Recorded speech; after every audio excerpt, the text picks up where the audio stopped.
بسم اللہ الرحمن الرحیم الحمد للہ رب العالمین والصلاة والسلام علی سید المرسلین وخاتم النبیین محمد وآلہ الطاہرین واصحابہ اجمعین، اما بعد۔ آج کا موضوع ہے روس میں اسلام اور مسلمان، تاریخ اور دور حاضر کے آئینے میں۔ روس رقبے کے لحاظ سے دنیا کا سب سے بڑا ملک ہے۔ اس کا رقبہ 1,70,00,000 مربع کلومیٹر سے بھی زیادہ ہے، اور آبادی کے لحاظ سے یورپ کا سب سے بڑا ملک ہے۔ اس کی آبادی 14,85,00,000 افراد پر مشتمل ہے، اور مسلمانوں کی آبادی کے لحاظ سے بھی یورپ کا سب سے بڑا ملک ہے۔ روس میں فی الحال ایک اندازے کے مطابق 3 کروڑ مسلمان آباد ہیں۔ روس کو اعزاز بھی حاصل ہے کہ یورپ کا پہلا ملک ہے جہاں اسلام سب سے پہلے پہنچا۔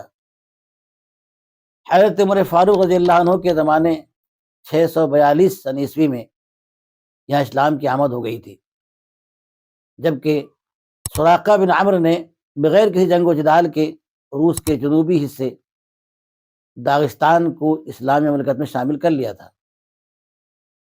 اسی دوران سب سے پہلے یومی قبیلے کے سارے افراد حلقہ بگوش اسلام ہو گئے تھے، پھر آہستہ آہستہ داغستان کی ساری آبادی مسلمان ہو گئی۔ داغستان کے ساتھ ساتھ چیچنیا، اوسیتیا اور انگشتیا کے روسی صوبے بھی اسلامی مملکت کے زندگی آ گئے، اور وہاں کی آبادی بھی حلقہ بگوش اسلام ہو گئی۔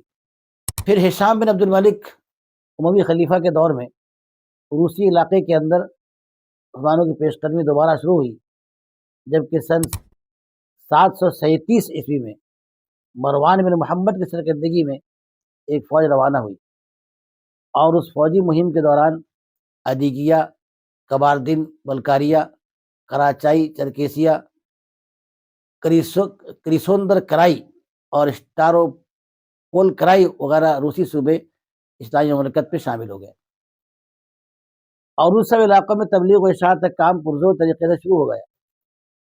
مسلمانوں کے اخلاق و کردار، مسلم حکمرانوں کے عدل و انصاف اور اسلام کی اعلیٰ تعلیمات سے متاثر ہو کر لوگ ذوق در ذوق اسلام میں داخل ہونے لگے۔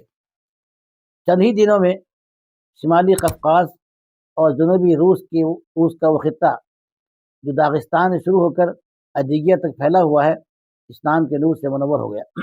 عباسی دور میں تو انقلاب ہی آ گیا، جب روس کا بادشاہ المش بن یلتورا عباسی خلیفہ مقتدی باللہ کی دعوت پر 922 سن عیسوی میں اسلام قبول کر لیا۔ مقتدی باللہ سے اس کے اچھے تعلقات تھے۔ مقتدی باللہ نے احمد بن فضلان کی قیادت میں ایک تبلیغی وفد اس کے پاس روانہ کیا۔ ان کی کوششوں سے المش بن یلتورا حلقہ بگوش اسلام ہو گیا، اور اس نے اپنا نام جعفر ابن عبداللہ رکھ لیا۔ بعض روایتوں سے معلوم ہوتا ہے کہ اس نے خود ہی اسلام قبول کرنے کی خواہش ظاہر کی تھی، کیونکہ وہ اسلامی تعلیمات سے متاثر تھا، اور خود اس کی طرف سے درخواست آئی تھی کہ علماء کا ایک وقت اس کے پاس بھیجا جائے جو اس کو اور یہاں کے تمام باشندوں کو اسلامی تعلیمات اور اسلامی طور طریقوں سے واقف کروائے۔ چنانچہ احمد بن فضلان علماء کے اس وفد کے ہاتھوں وہ خود بھی کلمہ پڑھ کر اسلام میں داخل ہو گیا، اور اپنا نام بھی بدل دیا، اور اس کے ساتھ ہی اس کے تمام گھر والے، سارے وزراء، سارے فوجی، سارے باشندے ایک ہی وقت میں حلقہ بگوش اسلام ہو گئے۔ یہ ایک ایسا عظیم انقلاب تھا جس کی وجہ سے پورا روس اسلام کے نور سے منور ہو گیا۔ واضح ہو کہ المش بن یلتورا کوئی چھوٹا موٹا راجا نہیں تھا، بلکہ ایک عظیم مملکت کا عظیم الشان فرمان روا تھا۔ اس قبضے میں موجودہ روس کے ساتھ ساتھ مشرقی یورپ کے بھی کئی ممالک شامل تھے۔ اس کی مملکت کو تاریخ میں مملکت بلغار عظمیٰ، گریٹ بلغاریہ امپائر کے نام سے جانا جاتا ہے۔ اس مملکت کی راجدھانی موجودہ روس کا شہر قازان تھا، جو فی الحال روسی صوبے تاتارستان کی راجدھانی ہے۔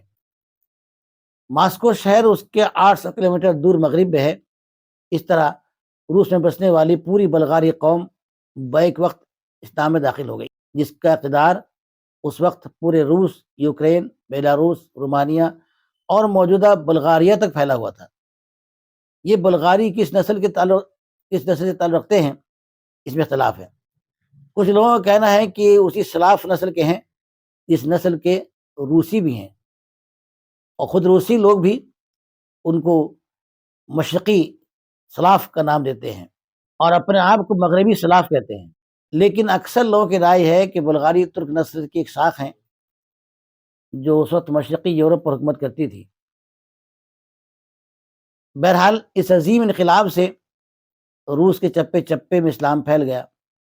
تاتارستان، بشکورتستان، سائبیریا، کریمیا، استراخان، خاکاسیا، ماری، موردویا، یاقوتیا، توبا، ادمورتیا، آمر، آرخاں اور التائی کرائی وغیرہ روس کے مشرقی صوبوں میں بسنے والے سارے بلغاری مسلمان ہو گئے۔ ان سارے علاقوں میں مسجدیں تعمیر کی گئیں۔ عباسی حکومت کی طرف سے ائمہ، مؤذنین، معلمین بھیجے گئے۔ اس طرح پورے مشرقی روس میں مسجدوں کے میناروں سے اذانیں گونجنے لگیں۔ یہ حسین انقلاب 10ویں صدی عیسوی میں آ گیا، جبکہ 8ویں صدی عیسوی میں روس کا جنوبی حصہ اسلام کے نور سے منور ہو چکا تھا۔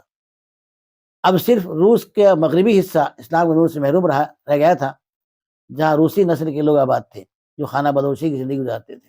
1225 میں منگولیا کے حکمران چنگیز خان نے روس پر حملہ کر دیا اور روس پر حملہ کر کے بلغاری سلطنت کا خاتمہ کر دیا۔ پورے روس اور یوکرین کے ساتھ ساتھ مشرقی یورپ کے کئی ملکوں کو بھی اپنی منگول سلطنت میں شامل کر لیا۔ لیکن اس وقت بھی اسلام کا عظیم الشان معجزہ سامنے آیا۔ چنگیز خان کے مرنے کے بعد 1242 میں اس کا پوتا باتو خان روس کا فرمانروا بنا۔ پھر 1256 میں باتو خان کے بعد اس کا بیٹا برکا خان روس کا بادشاہ بنا۔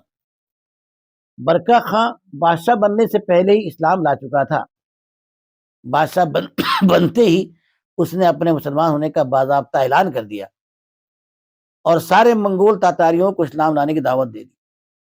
اس کی دعوت پر سارے منگول تاتاری بیک وقت حلقہ بگوش اسلام ہو گئے۔ یہ اسلام کا ایسا عظیم الشان معجزہ تھا جس سے ساری دنیا حیران رہ گئی۔ واضح ہو کہ منگول تاتاری انتہائی اجڑ، جاہل اور بددین لوگ تھے۔ ان کا کوئی مذہب ہی نہیں تھا۔ وہ مسلمانوں کے بدترین دشمن تھے۔